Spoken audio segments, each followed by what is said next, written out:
Olá! Sejam muito bem-vindos ao programa do Movimento Cidadão Comum, o MCC, Política com Paixão e Sem Ostentação.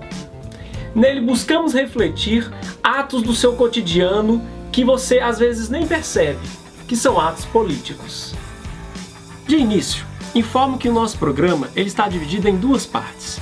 Na primeira, buscaremos detalhar hoje um assunto que está na moda, a economia. Logicamente que sob o ponto de vista do movimento cidadão comum. Na segunda, responderemos a uma questão que você nos enviou pelo nosso e-mail movimentocidadãocomum@gmail.com. Movimento Cidadão Comum, tudo junto. Vamos à primeira parte?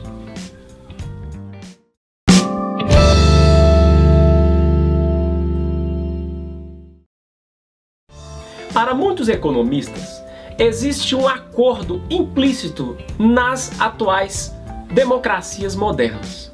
Qual seja, tudo bem que os ricos e poderosos desfrutem de seus jatinhos particulares e de suas casas extraordinariamente caras, desde que a outra parte da sociedade também venha a experimentar o aumento consistente do seu padrão de vida. No mundo inteiro, e no Brasil não é diferente, especialmente após as jornadas de junho de 2013, ficou evidente que o acordo no tocante aos ricos está sendo cumprido religiosamente. Por outro lado, no tocante ao grande contingente populacional, esse acordo tem sido frustrante. O problema é que no Brasil não temos visto a canalização de preferências díspares para um conjunto sensato de opções políticas de atuação na economia, como assistimos no segundo turno das eleições presidenciais do ano de 2014.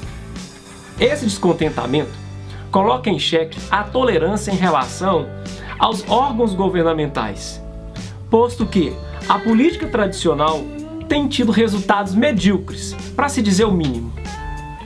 Em recente trabalho, o professor de economia francês Thomas Piketty expôs de forma objetiva a dinâmica do capital para este século XXI. Em seus balizamentos de como pensar a sociedade e a própria teoria econômica, ele conclui que o capitalismo competitivo tem dado lugar ao capitalismo patrimonialista e a concentração de renda tem sido resultado de decisões do próprio sistema político. Para ele, o processo civilizatório tem por fundamento a interdependência entre o processo político e o processo econômico. O processo político é representado pela urna, cujo primado é uma cabeça, um voto. One head, one vote. Já o processo econômico tem por primado o mercado. E o mercado todo mundo sabe. A configuração é: cada cabeça é proporcional à riqueza que possui. Sem essa interdependência, a convivência em sociedade entra em colapso, pois se a urna apropriar-se do mercado, como temos visto em algumas experiências latino-americanas, tendemos a viver o populismo ou mesmo num verdadeiro estado autoritário. Ao contrário, se o mercado apropriar-se da urna, tendemos à regressão dos padrões morais mínimos de convivência social, como a perpetuação indecente da desigualdade. Por isso entendemos que as instituições democráticas construídas na Constituição de 88 devem submeter o capitalismo a um modelo de maior igualdade e de maior contingente demográfico de empreendedores na liberdade de iniciativa. A permanecer o quadro atual, continuaremos a participar de uma pseudo-divisão do Brasil em pobres versus emergentes.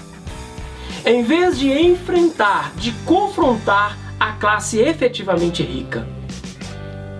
Um pequeno grupo da população que crescentemente domina as riquezas do país. Pior, muitas vezes sem nada produzir, mas apenas usufruindo financeiramente de seu patrimônio, ajudado por taxas de juros estratosféricas.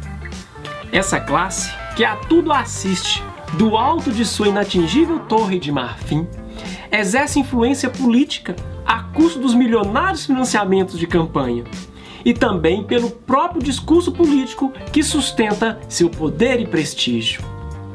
Para ser mais específico, sabemos que o estudo do funcionamento econômico da sociedade tem por balizas a macroeconomia e a microeconomia. Sem querer encher a paciência de vocês com o academicismo barroco, eu posso resumir basicamente que a macroeconomia procura entender as estruturas de governo e criar mecanismos de atuação no mercado.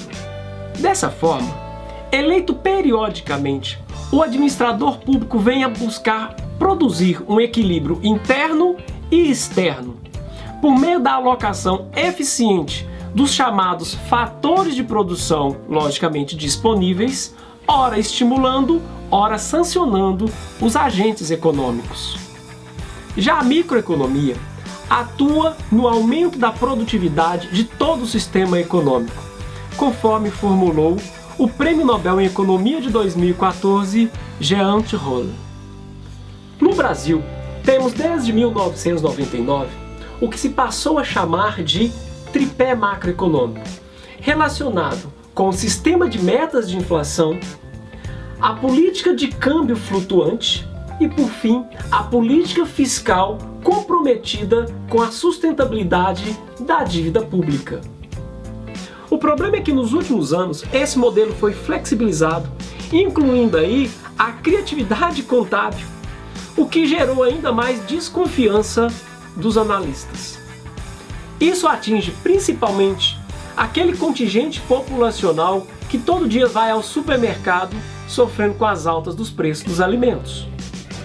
Por isso, o Movimento Cidadão Comum propõe a adoção de um sistema de metas de crescimento nominal de acordo com o Produto Interno Bruto, o famigerado PIB, que é a soma das riquezas produzidas no país, incluindo aí a variável ambiental. Esse modelo é imputado como mais adequado a países emergentes pelos economistas Jeffrey Frankel e Pranjul Badari. Explico melhor. Ao invés de resgatar o desacreditado tripé econômico, o que propomos é o aprimoramento da política econômica no Brasil, com a adoção dessa meta de crescimento nominal do PIB, por possuir um menor risco de descumprimento e, consequentemente, um menor risco da sua perda de credibilidade. Resumo dessa sopa de letrinhas, meus amigos. Não defendemos o resgate original do tripé econômico, mas sim a sua superação por uma política econômica mais adequada à sustentabilidade das contas internas e externas da economia brasileira, como demandado nas ruas e sentido no seu bolso todos os dias. Importante salientar que o Movimento Cidadão Comum ele não enxerga a economia como um mero sistema de preços que distribui bens de acordo com as preferências de cada um, ou um mero estabelecimento de padrões de inflação, desemprego, taxas de juros, entre outros. Na verdade, o MCC também quer abordar o fato de que, nas últimas décadas, principalmente após o fim da polarização ideológica, o mercado passou a invadir esferas da nossa vida privada que tradicionalmente eram governados por outras normas, passando a ideia de hoje em dia de que tudo tem seu preço. As pessoas têm preço, as condições têm preço, as situações têm preço. Mas isso é assunto para um próximo programa. Por enquanto, ficamos por aqui, diante das limitações de tempo e espaço. Agradecendo desde já a sua atenção a um tema tão árduo, convido a participar da pergunta que nos foi enviada no e-mail.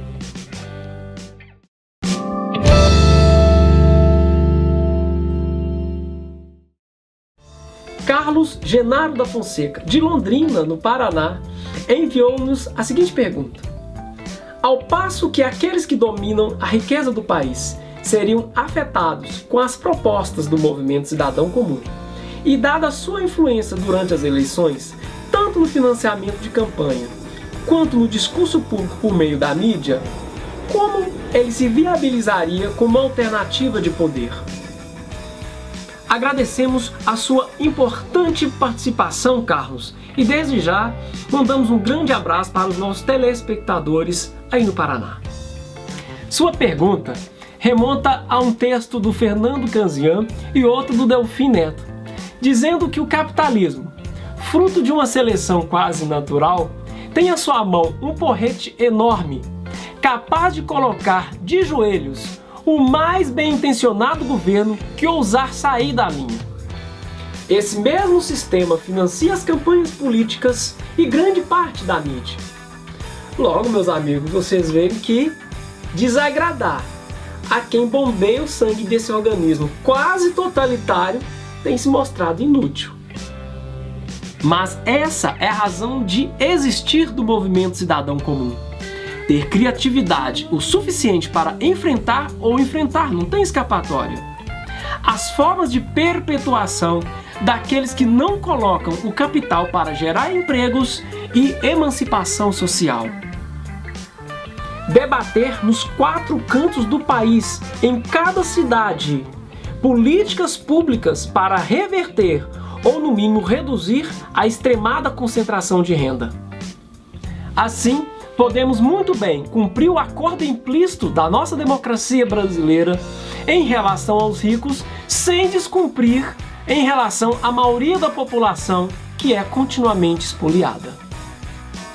Desse modo, terminamos mais um programa do Movimento Cidadão Comum, convidando você a acessar as nossas páginas no YouTube e no Facebook. Até a próxima, meus amigos. Integre-se à nossa luta.